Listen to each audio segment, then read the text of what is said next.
আইএসএফের মিছিল ঘিরে উত্তেজনা, মহিলাদের দেখে অশ্লীল অঙ্গভঙ্গির অভিযোগ। দেগঙ্গার বেড়াচাপা ১ নম্বর পঞ্চায়েতের পশ্চিম চ্যাংদানা ১৫৫ নম্বর বুথে সেখানকার আইএসএফ প্রার্থী মফিদুল হক শাহাজির সমর্থনে মিছিল বের হয়। অভিযোগ, মিছিল চলাকালীন রাস্তার পাশে দাঁড়িয়ে থাকা মহিলাদের দেখে অশ্লীল অঙ্গভঙ্গি এবং কুরুচিকর মন্তব্য করে আইএসএফের কর্মী সমর্থকেরা। মহিলারা প্রতিবাদ করলে তাদের ধাক্কা দিয়ে ফেলে দেওয়া হয়। এরপর আরও উত্তপ্ত হয় পরিস্থিতি। জয় বাংলা ও পাল্টা আইএসএফের জিন্দাবাদ স্লোগান চলে। ঘটনায় আহত ৪ মহিলা সহ ৮ জন। আহতদের বিশ্বনাথপুর গ্রামীণ হাসপাতালে নিয়ে যাওয়া হয়। দেগঙ্গা থানায় লিখিত অভিযোগ করেন মহিলারা। কারা আসছিল? ওই আসবে লোকেরা।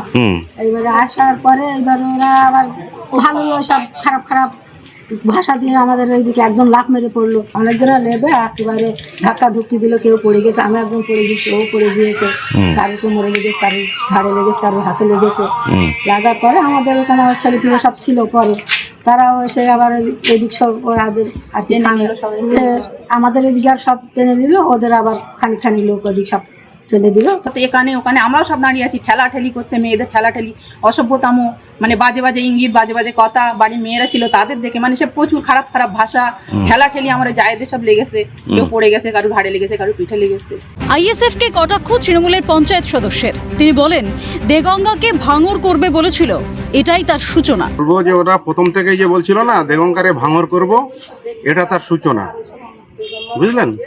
কারণ ওরা তো ভাঙর করবে বলেছিল, রক্তের হোলি খেলবো, তার জন্যই। আর ওদের তো আচার ব্যবহারই এইরকম। চাইছি যে এর বিচার হোক, এতটা যে মানুষ আহত হয়েছে তার প্রশাসন তার ব্যবস্থা নিক। অভিযোগ অস্বীকার আইএসএফ এর। মহিলাদের সামনে এগিয়ে দিয়ে তৃণমূল মিথ্যা অভিযোগ করেছে বলে দাবি দেগঙ্গার আইএসএফ এর নির্বাচনী আহ্বায়কের।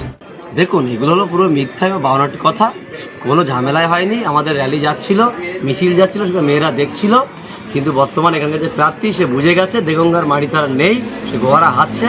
তাই এখন আমাদের কর্মীদের বসে দেওয়ার জন্য বা তাকে বসিয়ে রাখার জন্য মিথ্যা মেয়েদের দিয়ে মামলা করেছে।